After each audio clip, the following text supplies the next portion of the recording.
warahmatullahi wabarakatuh. Yes, selamat berjumpa kembali dengan saya Ibu Munifa pada mata kuliah akuntansi keuangan 1. Oke, pada pertemuan sebelumnya saya sudah menjelaskan yaitu mengenai metode di dalam penghitungan depresiasi ataupun penyusutan dari aktiva tetap. Nah, kemudian pencatatannya ada yang menggunakan metode lift, menggunakan metode langsung dan metode tidak langsung. Oke, pada pertemuan kali ini saya akan menjelaskan yaitu mengenai penghentian dari aktiva tetap.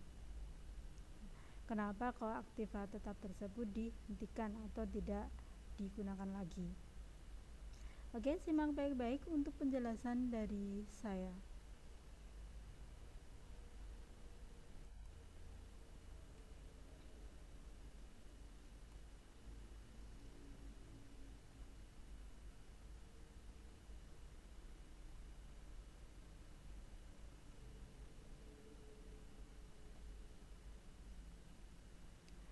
Nah, tujuan Anda untuk mempelajari mengenai penghentian aktiva tetap berwujud ya tentunya ya.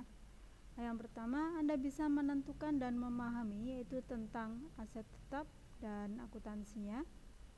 Kemudian Anda dapat menghitung depresiasi itu menggunakan metode garis lurus, unit produksi dan saldo menurun yang sudah saya jelaskan pada pertemuan sebelumnya.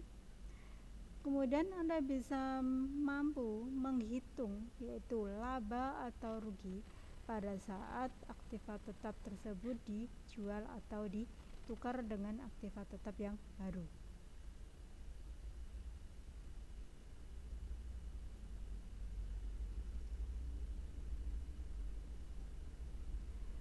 Nah, suatu aktiva tetap bisa dihentikan ya, karena ada alasan tertentu.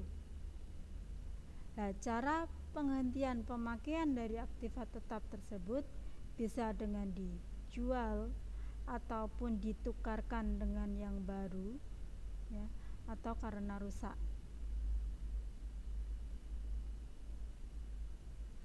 Nah, pada waktu kita menghentikan dari pemakaian, maka semua rekening yang berhubungan dengan aktiva tetap tersebut itu dihapuskan ya, atau tidak digunakan.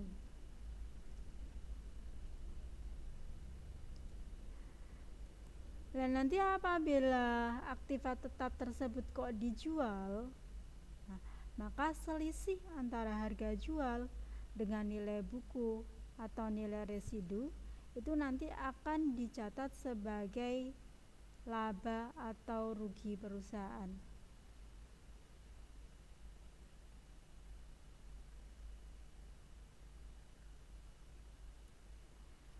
Nah, aset tetap tersebut bisa dihentikan penggunaannya dengan cara bahwa aktiva tetap tersebut dijual kepada pihak lain atau aktiva tetap tersebut ditukarkan dengan aktiva tetap yang baru atau penghapusan. Nah, penghapusan ini karena aktiva tetap tersebut rusak, tidak dijual atau tidak ditukarkan dengan yang baru. Berarti aktiva tetap tersebut masih ada di dalam perusahaan tetapi tidak digunakan untuk produksi.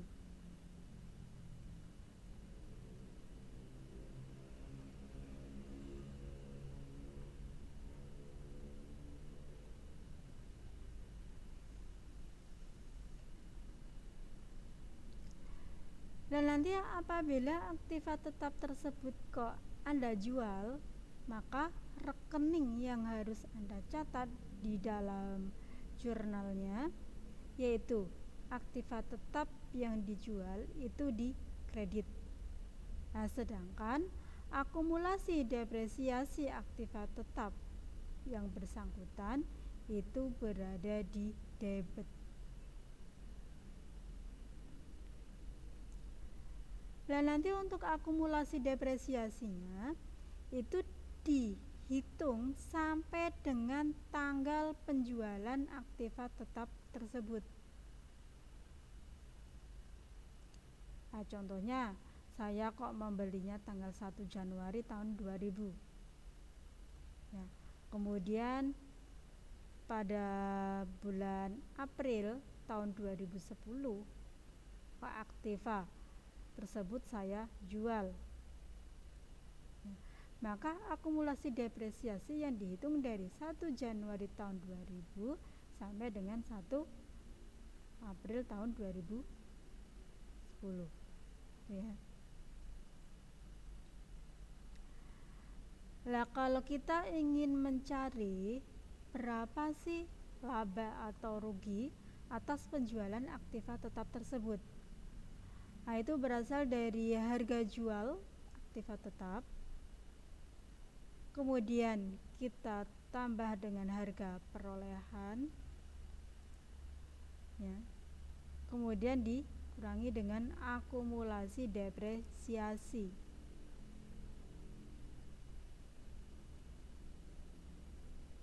Nah, nanti akan ketemu rugi atau laba penjualannya. Nah, kalau dari rumus ini bisa kita lihat bahwa harga perolehan kurangi akumulasi akan membentuk yang namanya nilai buku aktiva tetap yang dijual, kemudian harga jual kita kurangi dengan nilai bukunya.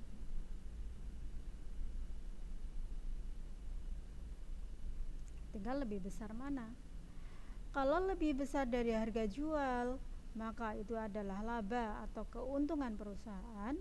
Tapi kalau lebih besar dari nilai bukunya, maka itu adalah rugi.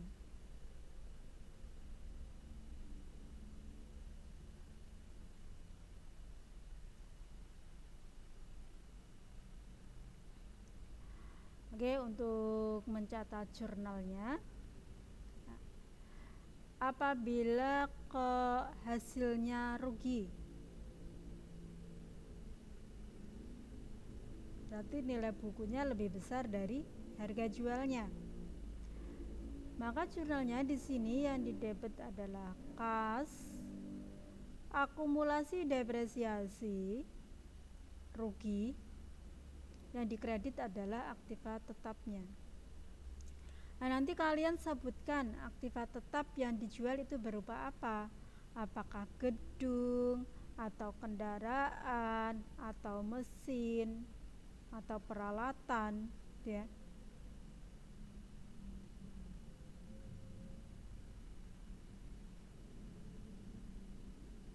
Kecuali tanah ya, kalau tanah itu tidak bisa disebutkan. Nah, kalau hasilnya laba, maka jurnalnya yang didebet adalah kas dan akumulasi depresiasi. Yang dikredit aktiva tetap dan laba. Kalau aktiva tetapnya gedung, ya gedung dan laba.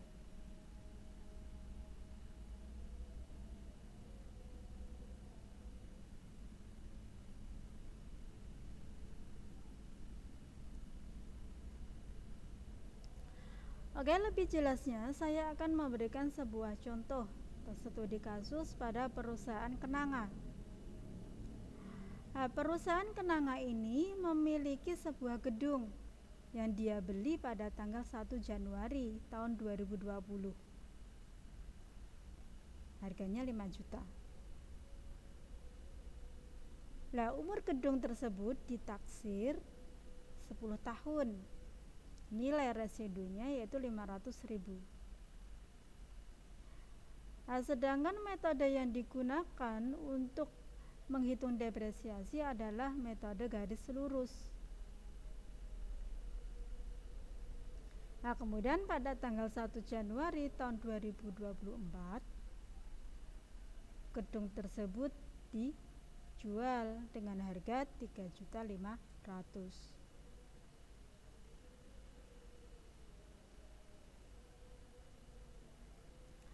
Karena metode yang digunakan untuk menghitung depresiasi dari gedung tersebut adalah garis lurus, maka untuk rumusnya yaitu dari harga perolehan kita kurangi nilai residu, kita bagi dengan umur ekonomis.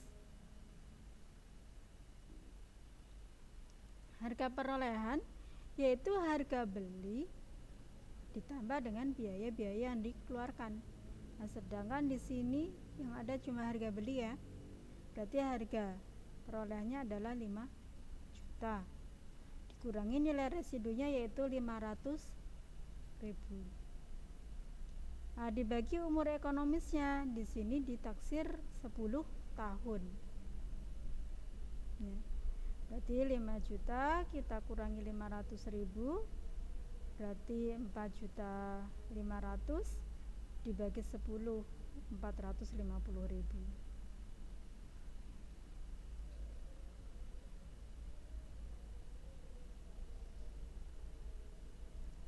Tadi pembelinya tanggal 1 Januari tahun 2020, sedangkan dijual tanggal 1 Januari 2024.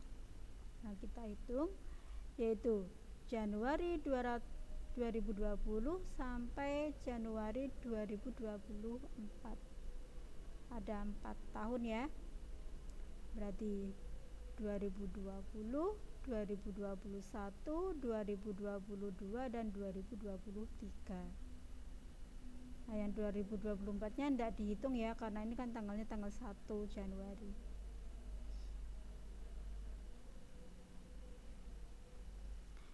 Nah, maka di sini 4 tahun kita kalikan dengan depresiasi per tahunnya yaitu 450.000.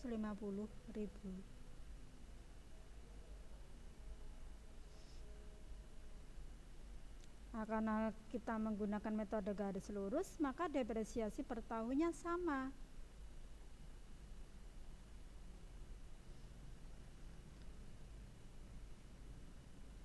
Berarti kalau tahun 2020 adalah 450, tahun 2021 450, tahun 2022 450, tahun 2023 450.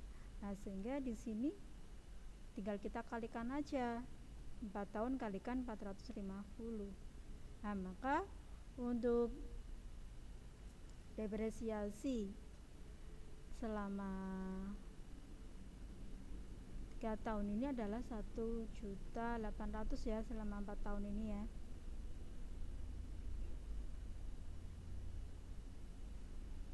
Dari beli sampai dengan jual.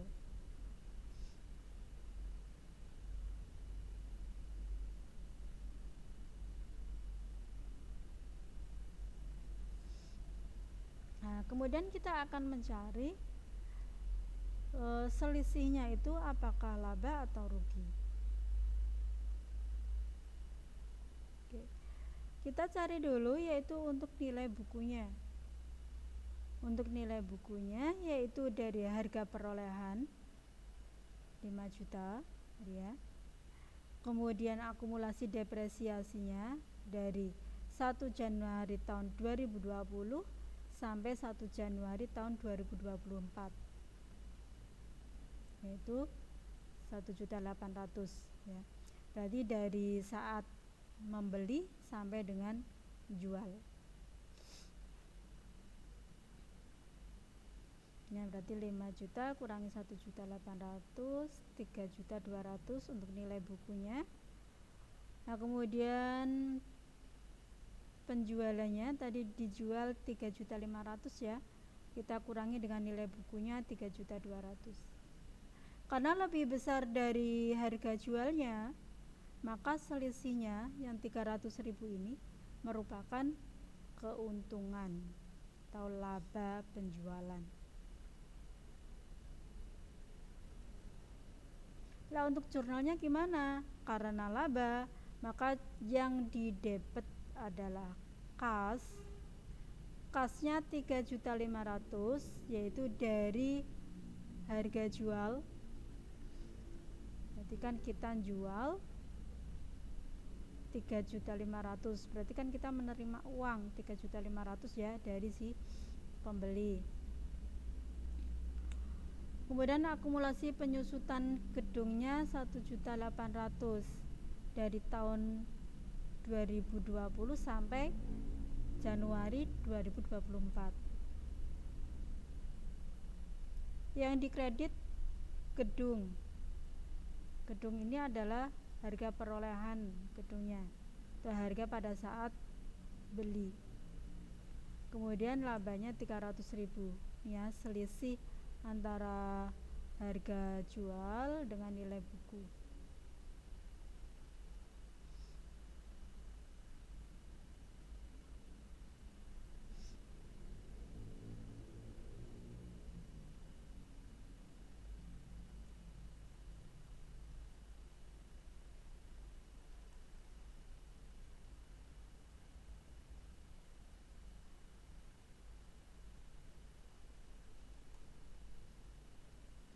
Oke.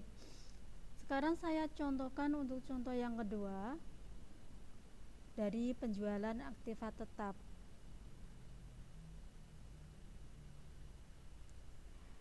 Di sini ada CV Teja Prima ya. CV Teja Prima ini memiliki sebuah mesin. Mesin tersebut dibeli pada tanggal 1 April tahun 2020. Harganya 3.500.000. Sedangkan umur mesin tersebut ditaksir 5 tahun. Nah, untuk nilai residunya itu 500.000. Nah, untuk metode yang digunakan di dalam penghitungan depresiasi itu menggunakan metode angka tahunan. Kemudian pada tanggal 1 Juli tahun 2023 ya, mesin tersebut dijual. Harganya 1.500.000. Oke. Karena kita menggunakan metode angka tahun, kita cari dulu yaitu jumlah angka tahun.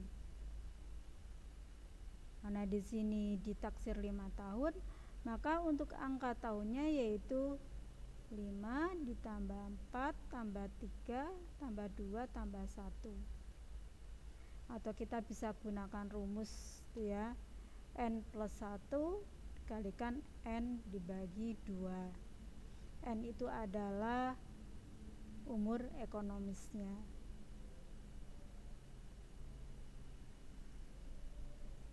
Kalau kita gunakan rumus N plus 1 berarti ya 5 ditambah 1 kemudian dikalikan 6 dibagi 2, sama ya, hasilnya 15.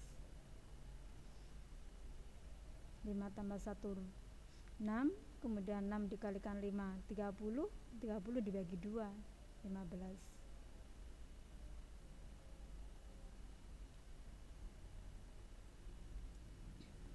Nah, kalau kita ingin mencari penyusutan tahun pertama, berarti dari 5, ini berarti 5 tahun itu ya.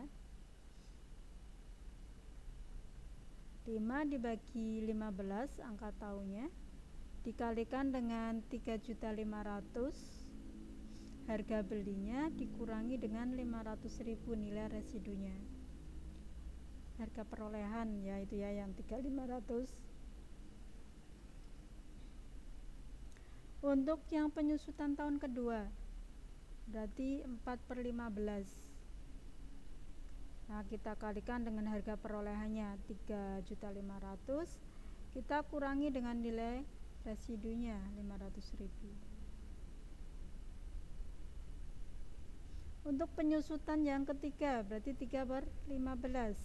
Kita kalikan harga perolehannya 3.500.000, kita kurangi nilai residunya 500.000. Untuk yang tahun keempat 2/15. Kalikan harga perolehan dikurangi nilai residu. Begitu juga untuk yang penyusutan tahun kelima, berarti 1/15. Nah, kalau menggunakan metode angka tahun, nah, maka untuk depresiasinya semakin lama maka semakin turun, semakin kecil. Anda bisa lihat untuk penyusutan tahun pertama lebih besar dari tahun kedua. Nah, tahun kedua itu lebih besar dari tahun ketiga lebih besar dari tahun keempat, dan tahun keempat lebih besar dari tahun kelima. Berarti semakin lama semakin turun nilai depresiasinya.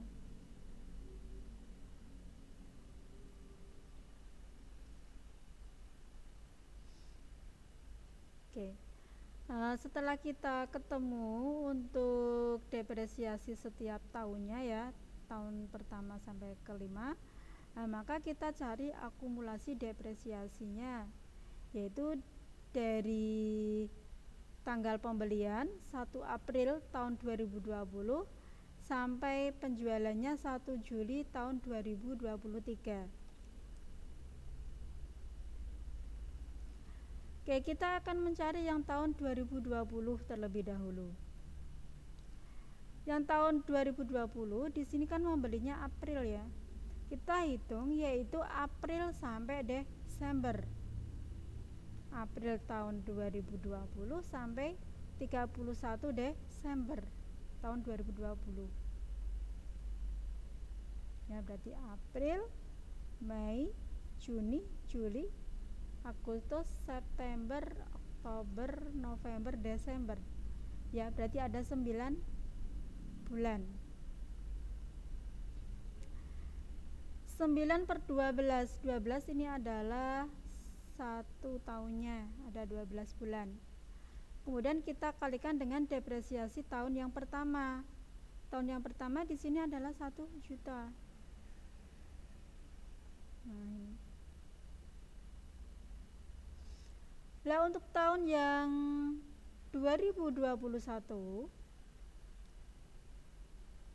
yang 3 bulan, berarti yang Januari, Februari, Maret itu ya, 3 bulan ya.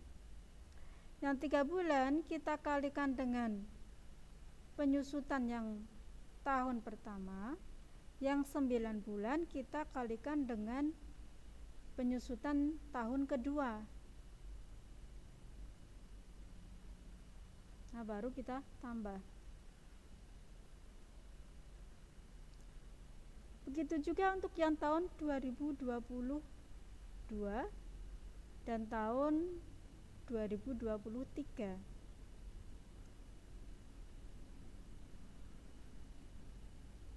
Ya.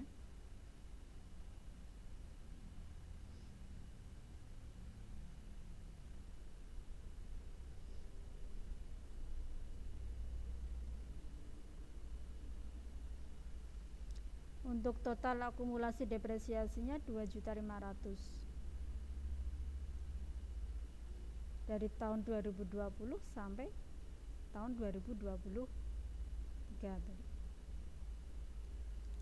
Nah, kita akan mencari selisihnya. Apakah laba atau rugi? Yaitu dari hasil penjualannya 1.500.000, kemudian harga perolehannya 3.500.000 dikurangi dengan akumulasi depresiasinya ya, dari April tahun 2020 sampai tahun 2023 ya. Nah, ini 1 juta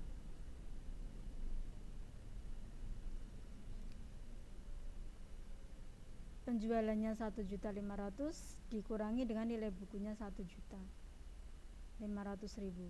Karena lebih besar dari harga jual, nah maka selisihnya ini merupakan laba.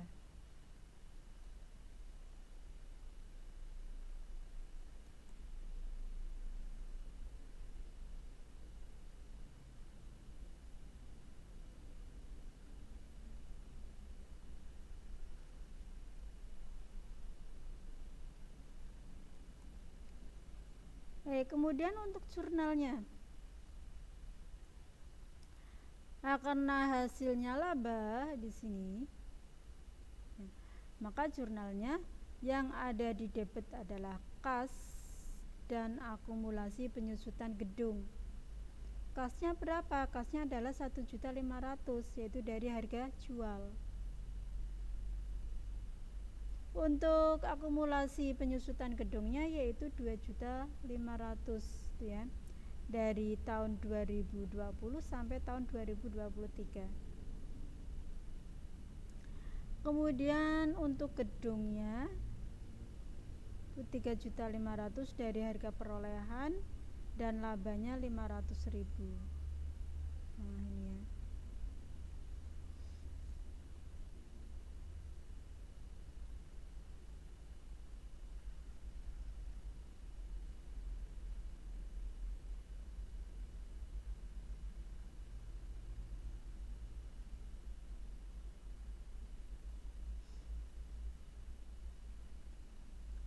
Oke, itu yang bisa saya sampaikan untuk kuliah online pada akuntansi keuangan 1 untuk pertemuan ke-14 ya.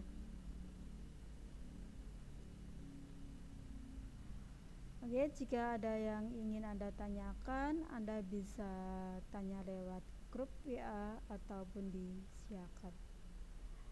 Oke, saya akhiri. Wassalamualaikum warahmatullahi wabarakatuh.